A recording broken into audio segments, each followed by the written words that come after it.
Magandang araw! Masusubukan nga ng Alas Pilipinas again ang national team ng Thailand. At bibigyan natin ng preview ang magiging laban nila ngayong araw maya-maya lamang sa nagaganap na SEA Volleyball League 2025 kung saan makuha kaya ang pangalawang panalo ng Alas laban ng undefeated team ngayon.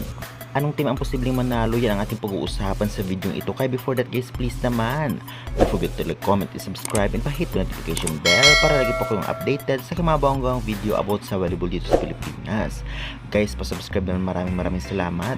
Well, isa rin sa inaabang ng lahat ang laban na ito dahil makakatapat nila ngayon ang national team ng Thailand 6 PM ngayong araw, June 10, 2025 at magaganap ito sa Kandon City Arena sa Ilocos Sur. Kaya naman, labanan ito ng still undefeated ngayon na may 1-0 win-loss standings. Alam naman natin lahat na tinalo nga ang Alas Pilipinas ng nakaraan sa pagkatapos lamang na ABC Nations Cup ng Thailand. Ngunit alam naman natin nung imbitahan nga ng Alas Pilipinas ang national team ng Thailand dito sa Pilipinas naglaro ay natalo nila ito. Kaya naman posible ngayon ay talagang bumawi ulit ang Alas, lalong-lalo pa sa magandang pinakita nilang laro laban sa Vietnam kagabi.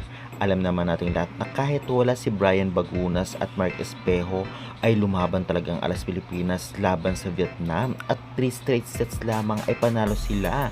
Samantalang alam naman natin na palagi silang natatalo ng Vietnam ng mga nakaraang laban nito. Grabe ang improvements ng Alas Pilipinas ngayon. Masasabi nga natin na talaga nag-improve sila.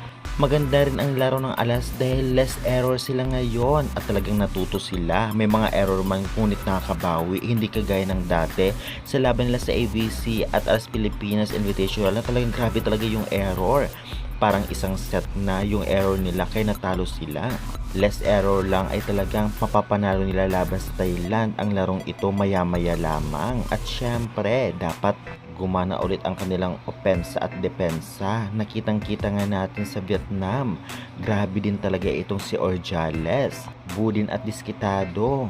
At grabe din talaga ang kanilang setter ngayon. Very effective. At syempre ang mga libero kagaya na lamang dito nga si Ibanez na maganda lagi ang receive.